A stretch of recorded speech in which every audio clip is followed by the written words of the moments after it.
I think there's a better way to do it than that.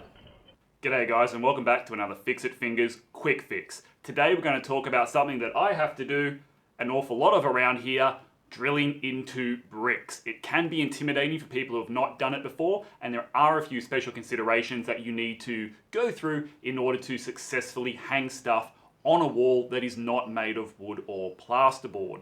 So today we're going to look at the tools that you can use, importantly the cutting bits that you require, and a few of the different fasteners that you'll need to hang stuff into bricks, masonry, concrete, etc. So let's look at the three common drill types that you will see in order of least suitable to most suitable for drilling into bricks, and then give you my recommendation. The first is the one you may have lying around at home. This one is only 12 volt, and importantly you'll notice on the top there is only a clutch. There are no additional settings. This regular DIY sort of drill is cheap, but it's not really going to help you out here. This is my everyday drill, my EDC, EDD, ECD, everyday drill. Yeah, that. That is fully charged, and it's a trade level tool. More than the quality of the tool, the important thing here is this. I have a screw-in setting, which will use the clutch. I have a drill setting for wood and other type materials, which will not use the clutch. And I have got a hammer setting. Effectively, between the two of them, a drill just spins. A hammer introduces tiny little in and out sort of motions, which are going to chip away at the stone as well as use that rotation action. And that is the most important thing. Regardless of how much it costs you, you should at least be able to get through bricks with the correct drill bit. It does come with a small party trick. A lot of combi hammer drills will come with a support handle. It's not there for looks, it gives you a depth stop, so you know exactly how far in you are going to drill, but importantly, it's just that extra grip and power which you need in order to get through tough materials to compensate for the lower power of the combi style drill. Then you get up to the big boy. I do not own one of these. This is my mate's, it's an AEG, and it is fantastic. When I came to putting in the lights directly above us here for the LED boxes, I needed to drill a lot of holes into reinforced concrete. I tried with this one, got very frustrated, made a phone call, and the quick trip over to borrow this absolutely saved me hours and hours and effort. This is called an SDS Rotary Drill. And again, you can go from your Ryobi or Ozito brand to AEG, Makita, it doesn't really matter. If it looks like this and it's got the SDS chuck head on it, you're gonna have a good day drilling into bricks. Is it necessary? No. For the DIYer, unless you've got a really big project, then you probably don't need to own one, hence why I don't. The rare occasion I do, I borrow this tool, but I might get one in the future just because it just makes life so much easier. Oh, that makes a much better noise. Yeah. So now we've had a look at the tools we can use, let's look at the drill bits. The important part of drilling into one of these is the cutter. And the short version is you cannot use your regular everyday drill bits that look like this because you will destroy them. You're also going to be swearing a lot because the progress you will make through a hard brick is going to be minimal. This style of masonry bit is what you would be seeing used pretty much everywhere. Importantly, you will see those two wings or flutes on the side and the reinforced tip, which is going to do all of the cutting. If you just got one or two jobs to do, then a relatively inexpensive 2-flute masonry drill bit set will get you out of trouble. Recently though, I swapped out those for one of these, an SDS or rotary drill bit. It's called an SDS rotary bit because it's designed for the SDS rotary drill.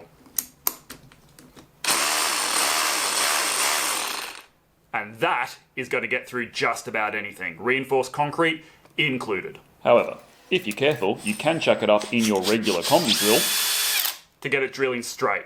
This is what I use in my workshop to do the majority of drilling. You simply cannot beat the increased power and efficiency that these 4-flute drill bits will give you, and I highly, highly recommend them. So we've got our tool, we've got our cutters. Now let's look at fasteners, and these are basically going to be dictated by how much weight you are trying to put on the wall. Screws are measured in gauges. They start quite small. I've got a 4 gauge, 6 gauge, 8 gauge, 10 gauge, 12 gauge, and a Dynabolt. Weakest, strongest. That's pretty easy. What are they worth? Well, to be completely honest, I don't think I've ever used a 4 or a 6 gauge plug. Probably be looking at for hanging pictures and very light things on there. In fact, if I got down to this size, I just use a nail. I've looked at the Ramset nails in a separate video for super light gauge hanging into bricks. I really start here, and I do like these Ramset plugs. These are my lightest duty. They take about 15 kilos. Honestly, they probably take quite a bit more.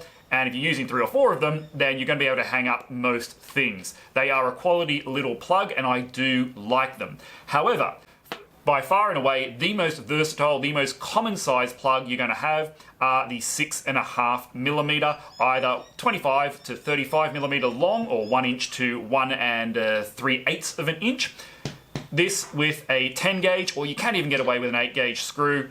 I do the vast majority of my plug work. When you're using 3 or 4 of them, they're strong enough to take most things that you're going to hang on a wall. Then we step up to the big boy, the 12 gauge insert plug, which is probably going to go well over 100 kilos using that. I haven't had too much need for them, because if I'm going big, I go all the way.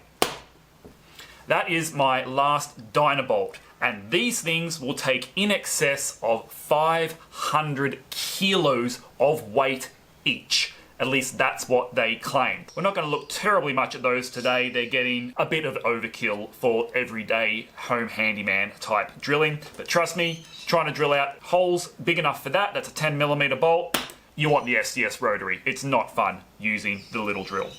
All right, let's grab a brick and my favorite plugs and screws, and do some tests in here to show you how the different bits and tools perform.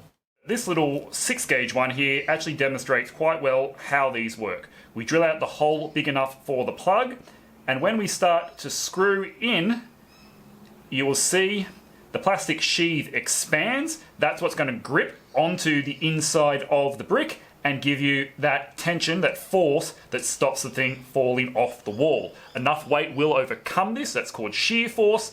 However, if you use the correct plug for the correct application, I've not had one of these fail on me yet. You're going to want your ear defenders, your goggles, and the dust that comes out of bricks. Don't want that in your lungs. Have a dust mask as well. Now, I'm not going to test the Ozito. I just know it won't work at all. So we're going to start with my Makita drill, but not turned onto hammer. It will be set to the regular drilling setting, and we're going to attempt to put that plug into this brick. Now, it's smaller than my SDS one because I broke my regular one that is the same size. So in theory, this should have a bit of an advantage, being a littler drill bit. Last thing we need to do before we start is also put the speed on your drill to low. Otherwise, you will destroy your drill bit very quickly.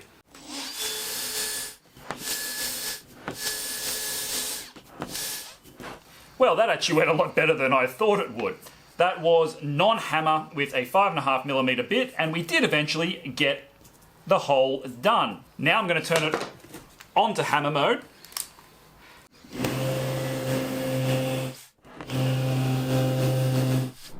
So, look, maybe you could get away without a hammer drill, but again, you're not going to have a fun time. And in goes our plug. Okay, now we've chucked up the SDS bit, you can step up the speed a little, and it looks a bit more like this.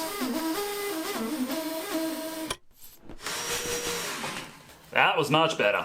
And that's how I do my drilling. You will cook the bit going that fast, I will point out. You are best to take it slow, but sometimes you just want to get the job done, and when you wear it out, you buy a new drill bit. I'll leave that up to you.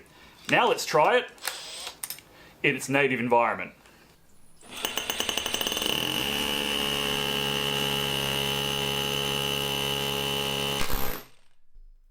Yeah, I think that worked pretty good.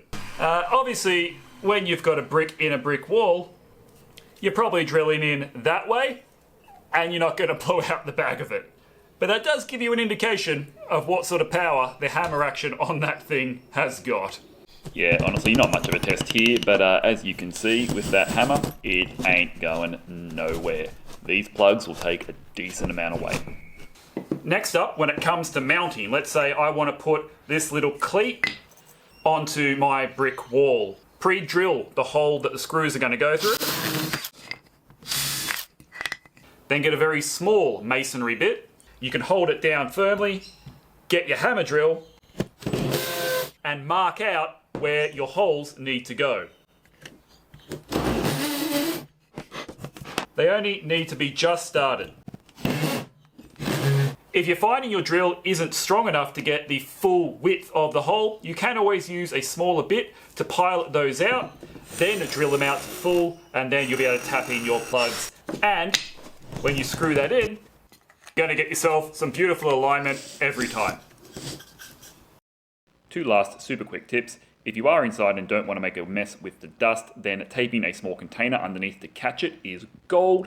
And a second option to making marks by drilling through the holes is to use baking paper and create a template, much like I have done here. Well, there you go, guys. A not quite quick fix from Fixit Fingers on how to DIY drill into bricks and concrete. Ultimately, the setup I use is my everyday COMBI-DRILL with the SDS bit. However, if you get yourself a good starter pack of masonry bits with the 2 flutes on them, put it on slow so you don't destroy the bits, then your drill will get you through. I did that for a very long time. If, however, you're going to do a project where there's going to be a lot of drilling into bricks and or concrete, then you may consider hiring or buying a proper rotary hammer drill or get the SDS bit to make your life a little bit easier. I hope that was helpful to you guys. Subscribe to Fixit Fingers for more content on handyman and woodworking type stuff, and I'll see you on the next one.